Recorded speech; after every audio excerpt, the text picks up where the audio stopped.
First of all, we welcome you all to our Tamil Nadu. இன்றைக்கு தமிழ்நாடு அரசு சார்பாக நடக்கின்ற இந்த அயலக தமிழர் நாள் விழாவில் கலந்து கொண்டு உங்களை எல்லாம் சந்திப்பதில் கூடுதல் மகிழ்ச்சி அடைகின்றேன். வந்திருக்கக்கூடிய அத்தனை பேருக்கும் என்னுடைய இனிய ஆங்கில புத்தாண்டு நல்வாழ்த்துக்களையும் பொங்கல் வாழ்த்துக்களையும் நான் தெரிவித்துக் கொள்கின்றேன். எப்பவுமே தூரம் அதிகமாகும் பொழுது உறவும் பாசமும் இன்னும் வலிமையாகும் சொல்லுவாங்க.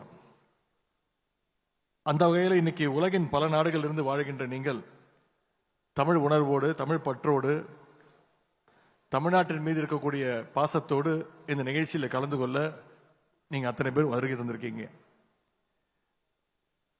வெளிநாடுகளில் நீங்க பலவிதமான விழாக்களை கொண்டாடி இருப்பீங்க, பார்த்திருப்பீங்க. ஆனா இது எதுவுமே நம்முடைய தமிழர் திருநாள் பொங்கலுக்கு ஈடாகாது. என்ன, பொங்கல் என்பது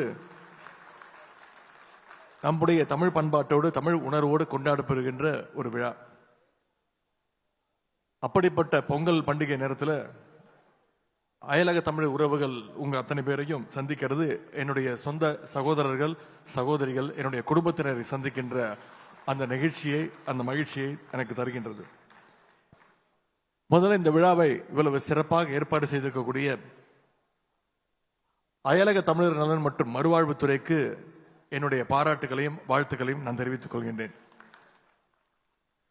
அயலக தமிழர் தினத்தை நம்முடைய திராவிட மாடல் அரசு ஏற்பாட்டில் கடந்த 5 ஆண்டுகளாக நாம் சிறப்பாக கொண்டாடி வருகின்றோம். அது கடந்த 3 வருடங்களாக அவர்கள் தவறாமல் என்னை அழைத்து விடுவார்கள். நானும் தவறாமல் இந்த நிகழ்ச்சியில் கலந்து கொண்டிருக்கின்றேன். ஒவ்வொரு ஆண்டும் ஒரு தலைப்பை செலக்ட் பண்ணி அந்த தலைப்பின் கீழ் நிகழ்ச்சிகளை நடத்தி இந்த தினத்தை நீங்கள் கொண்டாடி வருகின்றீர்கள். இந்த ஆண்டுக்கான தலைப்பு தமிழால் இணைவோம் தரணியில் உயர்வோம் அப்படின்ற ஒரு மிகச்சிறப்பான தலைப்பு வைக்கப்பட்டிருக்கு. அதற்கு என்னுடைய வாழ்த்துக்கள். ஏன்னா தமிழ் மொழி என்பது நம் அனைவரையும் இணைக்கக்கூடிய ஒரு மொழி. தமிழ் யாரையும் வேறுபடுத்தாது, பிரித்து பார்க்காது, யாருக்கும் எந்த பேதத்தையும் காட்டாத மொழிதான் நம்முடைய தாய்மொழி தமிழ் மொழி. தமிழ் என்ற அடையாளத்திற்கு முன்னாடி வேற எந்த அடையாளமும் நிற்க முடியாது, போட்டி போட முடியாது. ஜாதி மதம், பணக்காரன் ஏழை, முதலாளி தொழிலாளி, ஆண் பெண் என்று எல்லா பேதங்களையும் தாண்டிதான் நம்ம அத்தனை பேரையும் இணைத்திருப்பது நம்முடைய தாய்மொழி தமிழ் மொழி.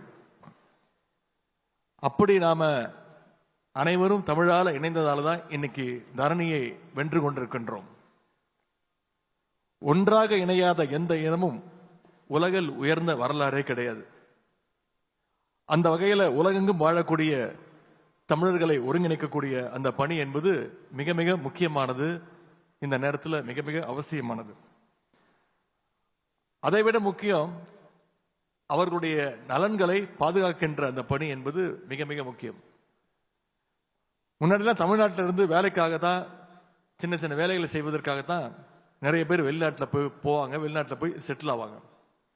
ஆனா இன்னைக்கு தமிழ்நாட்டிலிருந்து நீங்க இன்ஜினியர்ஸா, டாக்டர்ஸா, ரிசர்ச்சர்ஸா, ஆராய்ச்சியாளர்களா இன்னைக்கு பலர் வெளிநாடுகளுக்கு சென்றிருக்கிறீங்க, போய் செட்டில் ஆயிருக்கிறீங்க. தொழிலாளிகளா போன காலத்துல குடும்பத்தை இங்க விட்டுட்டு தனியா போய் அங்க இருப்பீங்க.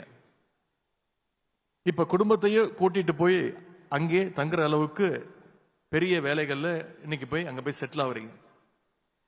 இந்த வளர்ச்சி என்பது தானாக நடந்த ஒரு வளர்ச்சி அல்ல.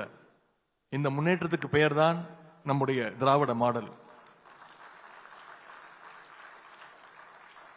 இப்படி குடும்பத்தோடு வெளிநாட்டில் வசிக்கும் பொழுதுதான் தமிழ்நாட்டிலிருந்து இன்னும் அதிகமான எதிர்பார்ப்புகள் நமக்குள்ள உருவாகும்.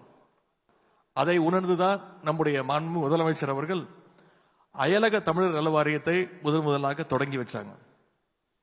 இதுல இன்னைக்கு சுமார் 32,000 பேர் உறுப்பினர்களாக இருக்கிறீங்க. இதன் மூலம் அயலக தமிழர்களுக்கு பல்வேறு இனிஷியேட்டிவ்ஸ், பல்வேறு முன்னெடுப்புகளை நம்முடைய திராவிட மாடல் அரசு, நம்முடைய முதலமைச்சர் அவர்கள் தொடர்ந்து செயல்படுத்திட்டு வரார். இந்த வாரியம் உங்களுக்கு பல உதவிகள் செய்தாலும் அரசின் சார்பாகவும் அயலக தமிழர்களுக்கு கொடுக்கப்படுகின்ற ஐடி கார்டு அடையாள அட்டை என்பது ஒரு மிகச்சிறந்த முன்னுதாரணம். இந்த அடையாள அட்டை என்பது உங்களுடைய தாய் வீட்டு அடையாளம். அந்த வகையில் உங்களுடைய நலன்களை பாதுகாக்க பல்வேறு திட்டங்களை அயலக தமிழர் நலத்துறை இன்னைக்கு செயல்படுத்திட்டு இருக்கு. உக்ரைன், ஈரான், இஸ்ரேல் போன்ற நாடுகளில் போர் நடந்தப்போ அங்கிருந்து தமிழர்களை எல்லாம் பாதுகாப்பாக நம்முடைய துறை தான் பாதுகாத்துச்சு, பாதுகாப்பாக மீட்டிட்டும் வந்திருக்கு. அது மட்டும் இல்ல, வெளிநாடுகளில் வேலை செய்கின்ற தமிழர்களுக்கு ஏதாவது ஒரு பிரச்சனைனா சிக்கல்னா அதற்கு தீர்வு காண எல்லா உதவிகளையும் இந்த துறை உடனடியாக செய்து கொடுத்திருக்கு. தொழில் முதலீடுகளை ஈர்ப்பதற்காக நம்முடைய மாண்பு முதலமைச்சர் அவர்கள் எந்த வெளிநாடுகளுக்கு போகும்போதும் அங்க இருக்கக்கூடிய அயலக தமிழர்கள் உங்களை எல்லாம் தொடர்ந்து சந்திச்சுட்டு வராங்க.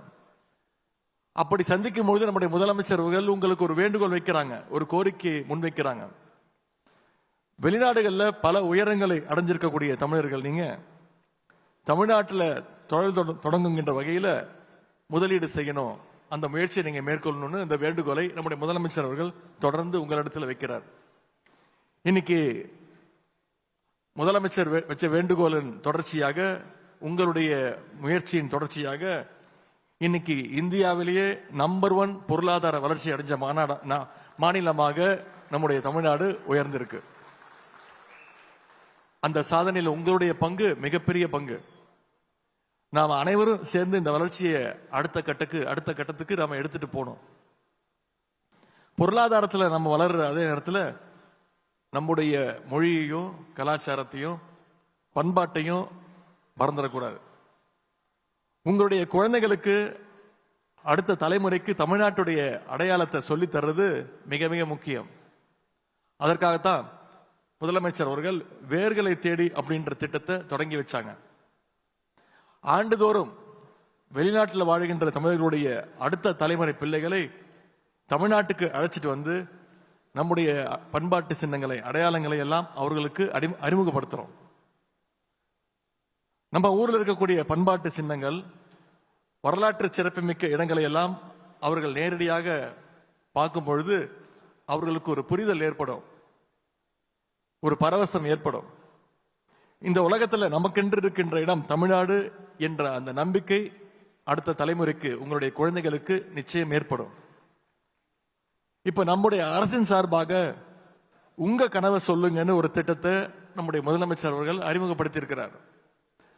அரசின் திட்டங்கள் பற்றியும் பயன்கள் பற்றியும் எதிர்காலத்தில் என்ன மாதிரி திட்டங்கள் வரணுன்ற மக்களோட கனவுகளை கேட்டு அறிகின்ற முயற்சி தான் இந்த உங்க கனவை சொல்லுங்கன்ற திட்டம். அதே போல அயலக தமிழர்களும் உங்களுடைய கனவுகளை இந்த வாரியத்தின் பொறுப்பாளர்களிடம், அமைச்சர் அண்ணன் நாசர் அவர்களிடம் தெரியப்படுத்துங்க. உங்களுடைய தேவைகளுக்கும் கோரிக்கைகளுக்கும் ஏற்ற திட்டங்களை நம்முடைய முதலமைச்சர் அவர்கள் நிச்சயம் தீட்டி கொடுப்பார்கள். உங்கள் அனைவரையும் சந்தித்து பேசியது மிகவும் மிகவும் மகிழ்ச்சியாகவும் மன நிறைவையும் எனக்கு தந்திருக்கிறது. உங்களுடைய அடுத்தடுத்த பணிகள் மேன்மேலும் சிறக்கட்டும். தமிழால் இணைவோம், தரணியில் உயர்வோம்.